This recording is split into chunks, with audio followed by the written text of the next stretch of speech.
quarterback Ryan Tannehill of the Titans was a great acquisition, taking over a few years ago for Marcus Mariota. He hasn't really looked back. Now, Ike, we've talked about how we hope that the Steelers can get creative with their cap flexibility and possibly making a trade for Aaron Rodgers or Russell Wilson, maybe Jimmy G in San Francisco with the emergence of Trey Lance. The Steelers would also have the 15th overall pick if the season ended 2 days ahead of week 15. But I'm looking at this free agent quarterback class, Ike, and I'm going to read you some names. Let me go through the list of names, and then I want you to be able to tell me whether it's for the Steelers or another team who the Ryan Tannehill is of the 2022 free agent quarterback class. So here's who we got. Ben Roethlisberger, who's probably going to retire after the season. Ryan Fitzpatrick, Andy Dalton, Nick Foles, Cam Newton, Tyrod Taylor, Jameis Winston, Jacoby Brissett, Teddy Bridgewater, Marcus Mariota, Joe Flacco, Mitch Trubisky. Who you got, Ike Taylor, of among those players who could be like Ryan Tannehill and reestablish his career with the quarterback, with the team that he goes to in the 2022 season? Teddy Bridgewater. I think Teddy Bridgewater, and the reason why I say Teddy Bridgewater, when you just look at all the teams Teddy has been on, they say his teammates love him. His coaches love him. And when you just look at what he did before he got seriously injured with the Minnesota Vikings, they was in the playoffs, you know. So for me, you give exactly what he had for the Vikings. He had a good defense. He had a running game. He had 2 receivers. He just wound up getting injured. He was on his way. So he was doing the same thing Kirk Cousins was doing for Minnesota. Teddy was doing the same thing, exactly, probably a little bit better.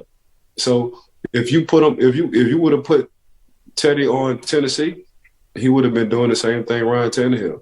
You put Teddy with the New England Patriots, with that good defense in that running game, he can do the same thing Mac and Cheese is doing right now. So that's you put Teddy with the Cleveland Browns, he'll be doing the same thing, probably a little bit better than Baker Mayfield. That's just Teddy.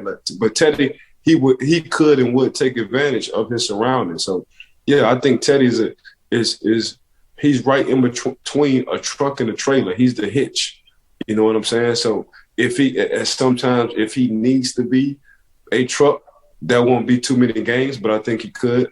A trailer meaning, man, everything is going perfectly fine. But I think, Teddy Bridgewater, he's that hitch between the two. And I think he's one of the only ones that is that hitch between the two. But before he got injured, Teddy Bridgewater, he was doing everything he wanted him to do in Minnesota. He was Kirk Cousins before Kirk Cousins was in Minnesota. So I think if you put Teddy Bridgewater on that Cleveland Browns team, Cleveland Browns got action. That's just my personal opinion. I like the car analogies. The hitch, kind of that tweener where, like you always say, truck, trailer, truck can carry a team. A trailer needs everything around the quarterback to be able to succeed. See, I put Teddy Bridgewater in my notes, but for the sake of he would be on his 5th team if he goes elsewhere this offseason. So what happened in Minnesota, largely due to injuries, he played well for the Saints under Sean Payton and company. Well, 4-1.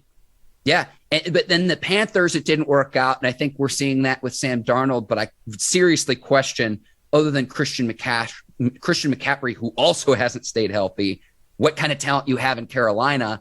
And then the Denver Broncos, I'll give him with this in Denver. Denver's still in the playoff hunt, and he beat out Drew Lock for the starting spot as well.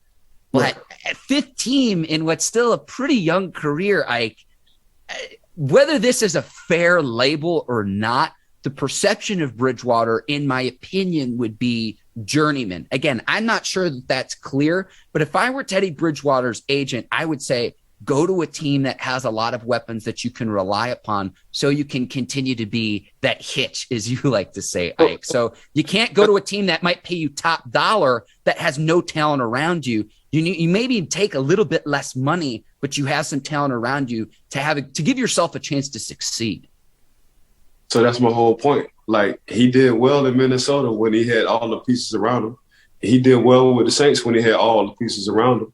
Now I'm starting to question Coach Matt Rule, because it only takes 4 weeks. So it takes 4 weeks for this defense and for these NFL coaches to understand exactly what you're doing. Once they get that, man, you can be out the door as a head coach. So he gets to the Carolina Panthers, man. It's like, okay, if Christian McCaffrey isn't healthy, who the hell I'm going to throw to? Who the hell I'm going to hand the ball off to? You know what I'm saying? I used to have a good defense. I had a good defense in New Orleans. I had a good defense in Minnesota.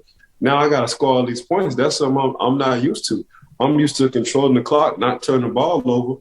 And hopefully, you know, the game is 7-3 or 10-7, then I can score on this last drive. Now you send me all the way to Denver. Does Denver have talent? Hell yeah, I think Denver has talent. And I really do think Denver might keep Teddy Bridgewater because they see what he can do. So it's just getting the pieces to the puzzle on the defensive side and probably getting the extra running back. But for the most part, man, that is Teddy Bridgewater. But you got to understand, that is a lot of quarterbacks in the league. You know, a lot of quarterbacks aren't top 5 quarterbacks. A lot of quarterbacks are tier 3 quarterbacks. A lot of quarterbacks are tier 3 quarterbacks, but for some reason, people just want to put them on the pedestal for a tier 2 or tier 1 quarterback. It's hard. Your tier 1 quarterbacks are Hall of Fame quarterbacks. Your tier 2 quarterbacks can win you a lot of games right now, but at the same time, they still have some growth or development, or that's just what they is, which is a Ryan Tannehill. That's just what he is. Your tier 3 quarterbacks are your young quarterbacks or your journeyman quarterbacks, but I understand what you're saying. Teddy Bridgewater is a journeyman, but at the same time, when you did give him pieces, that's why I think right now, if they don't want to sign Baker Mayfield and you do put Teddy with the Cleveland Browns, I think that would be a perfect fit. Just look at Ryan Tannehill. Ryan Tannehill was on his way out of the league, but he just needed to have that fit. Who's that perfect fit? It wasn't even the defense on the Tennessee Titans. It was King Henry. So now I can just throw the ball between 25 and 31 times a game, be very efficient, and quietly the last 3 years, man, I've been good. I've been good with my percentages. I've been good for my touchdown and interception ratios. Now y'all starting to talk about me. But the only reason it's like that is because of King Henry in that running game. Now the Tennessee Titans are slowly but surely getting their defense together to help Ryan Tannehill out even better. But at the same time, man, that's why I think Ryan Tannehill is Teddy Bridgewater. So if you put Teddy Bridgewater in a situation like Ryan Tannehill, I think quietly over the next 4 or 5 years, he'll be a very valuable quarterback. Perhaps certainly or perhaps undervalued. And you mentioned the talent of the Broncos with Jerry Jeudy and KJ Hamler and Cortland Sutton. Got a nice running back in the backfield and Javonte Williams, the rookie, as well. Two other names I want to keep an eye on. I want to see if Marcus Mariota can reemerge. He's sat behind Derek Carr with the Raiders. And then people might think that I'm crazy, but Mitch Trubisky, and we're seeing the Bears unravel this year with Matt Nagy and company in Chicago, given the right situation. And that I think is the key to this discussion.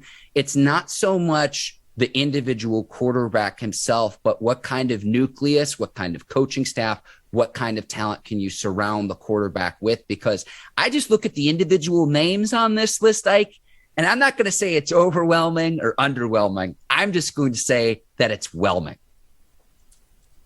Yeah. I mean, Mitchell Trubisky, for me, he's Andy Dalton. That's how I look at Mitchell Trubisky. He's just an Andy Dalton kind of guy. And he has a lot of talent.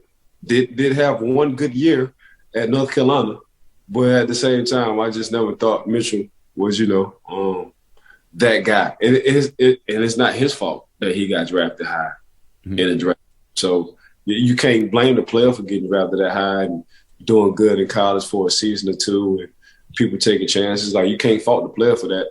Fault the goddamn GM and the owner for making them kind of decisions and thinking this guy's the guy, So at the same time, the Mitchell Trubisky, that's tough.